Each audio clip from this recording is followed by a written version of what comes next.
Allora, ritorniamo a noi ancora alcuni temi. Alcuni paesi stanno rimpatriando le riserve auree? E cosa sta a significare questo? Eh, Queste sono voci che girano tantissimo sui blog e Mm. sulla cosiddetta stampa non convenzionale. Allora, Che però molti dei nostri telespettatori seguono. premettiamo che far rientrare in un paese le proprie riserve auree è costosissimo e pericolosissimo perché si No, ma tratta. fisicamente non penso sia possibile perché sono depositate No, ma anche in quello altre... significa eh. rientro Ma delle. cioè, questa cosa più che altro ha destato allarme per dire sta succedendo No, ci qualcosa. sono stati, ci sono stati dei paesi come l'India, la Svizzera e il Brasile che hanno effettuato degli acquisti massivi, ma non recente, ma nei Un po' di precedenti tempo due fa, sì. anni, degli acquisti massivi di metallo giallo per rafforzare la propria divisa, quindi hanno comprato tonnellate di oro da altri che le hanno dismessi. Ora, queste dismissioni di riserve spesso non hanno una manifestazione logistica, cioè cosa vuol dire? Non è che 300 tonnellate, pensate ce ne 300 tonnellate No, di no, oro, infatti. spostarle, non è che chiami due trasporti di valore, boh, carica sui furgoni e portameli, che ne so, in Brasile, ma cambiano le allocazioni e la segregazione che hanno questi contingenti di metallo presso le banche centrali in cui sono depositate. Vi faccio un esempio: l'Italia ha circa 2500 tonnellate di oro. Una parte di queste, circa l'85%, è depositata a Roma, a Palazzo Koch, la sede nei sotterranei. Che si possono anche andare a visitare con le scuole, Certo. istituti vari, fanno richiesta per andare a visitare. Circa il 10-15% è depositato, segregato presso altre banche centrali, Germania, Stati Uniti e così via discorrendo, per regolarizzarsi fra di loro. Quindi, e la stessa cosa magari hanno altri paesi nei confronti dell'Italia, cioè l'Italia ha una parte di riserve auree della Francia, della Germania e così via, perché quando non esisteva ancora l'euro, tanti rapporti valutari in trascambi venivano regolati attraverso il metallo giallo, che però non subiva appunto dei trasferimenti fisici di locazione, ma semplicemente cambiava di titolarità mantenendo la segregazione su un proprio. Un po' come essere Certo, no, no, proprietario di una cassetta chiarissimo. di sicurezza in cui sai che ce ne so, lì c'è un chilo d'oro, benissimo, io ti vendo il chilo d'oro, anziché dartelo, consegnartelo, ti vendo il possesso e l'accesso alla cassetta. Chiarissimo. Mancano pochi minuti, i temi sarebbero infiniti, ma cerchiamo di concentrare sull'ultima cosa. Si è parlato recentemente di scuola, di formazione, dicevamo prima i giovani che se ne vanno via, quali prospettive si possono dare allo stato attuale, cosa bisognerebbe fare invece? Ecco, i ragazzi che vanno via dall'Italia non sono quelli che si sono laureati in filosofia, pedagogia, psicologia, scienze della comunicazione, giurisprudenza e così via, sono quelli che hanno una formazione prettamente tecnica, che è quella che viene richiesta dagli altri paesi, perché la Quindi formazione sono già messi meglio degli altri, ricordiamolo. decisamente meglio. E questo che a me dà fastidio quando ascolto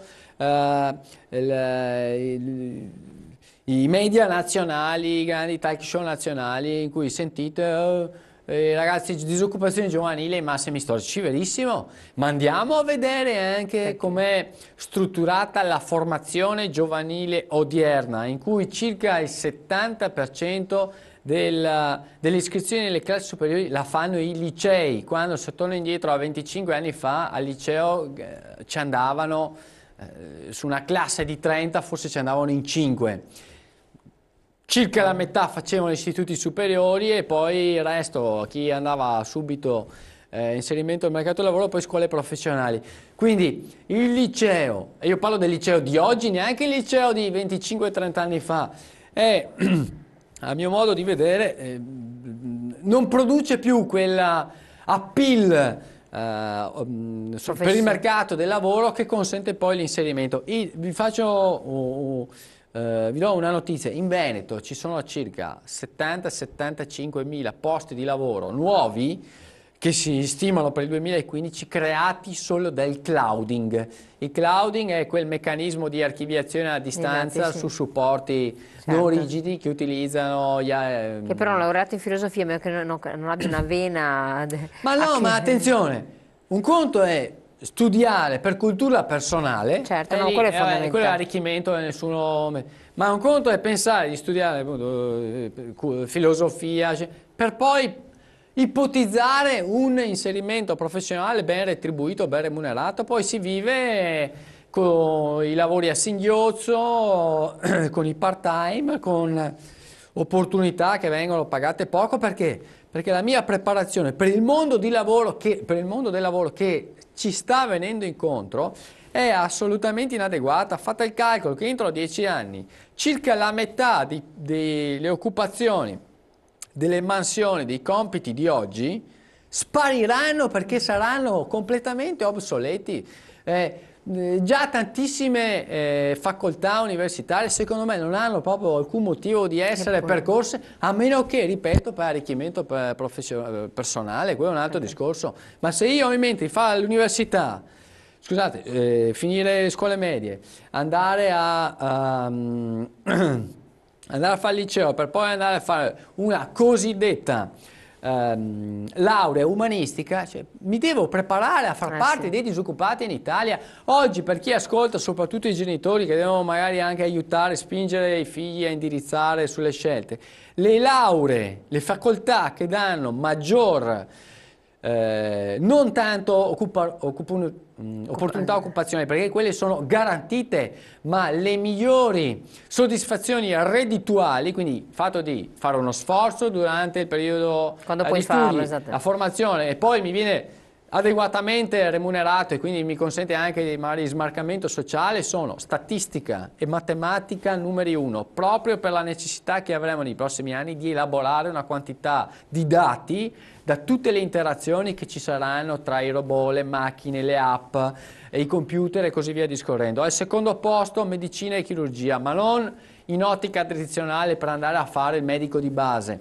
ma per tutte quelle nuove professioni che riguardano l'assistenza sanitaria, che colpiranno le economie avanzate. Vi faccio un esempio: il telechirurgo, oppure lo chiamano il Trip Medical Advisor. Questo è proprio un mestiere che sta nascendo in questi ultimi anni, in cui persone particolarmente benestanti, che hanno una certa età, non so, 70 anni, che vogliono andare a fare un viaggio esotico, dicono no, in questo momento qua non vado via perché non mi sento di andare, che ne so, in Thailandia, in Vietnam, ti porti via il medico, in Indonesia, mi porto via un medico che parla perfettamente la lingua dall'altra parte, che si interfaccerà con le strutture sanitarie se ci sarà bisogno durante il viaggio, che conosce tutti i miei parametri vitali, che è il mio punto di riferimento. Questo è un mestiere che 10 anni fa non esisteva, e per chi è a casa e ascolta è strapagato. È strapagato. 1, 2, 3, diamo il quarta professione. E il quarto poi... Ingegnere? No, ingegneria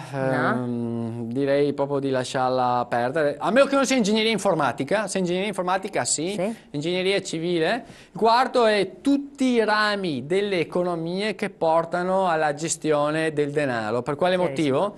Perché le persone... dovranno cominciare a strutturare quelle rendite finanziarie da affiancarlo alla pensione per crearsi il proprio sostentamento a reddito quando arriveranno in prossimità della pensione. Chiarissimo, siamo arrivati al termine. Grazie Eugenio Benotazzo, buon lavoro, buoni viaggi, buone esplorazioni nei mondi della finanza e dell'economia, e ci speriamo di rivederla presto naturalmente. Grazie a voi di averci seguito, domani.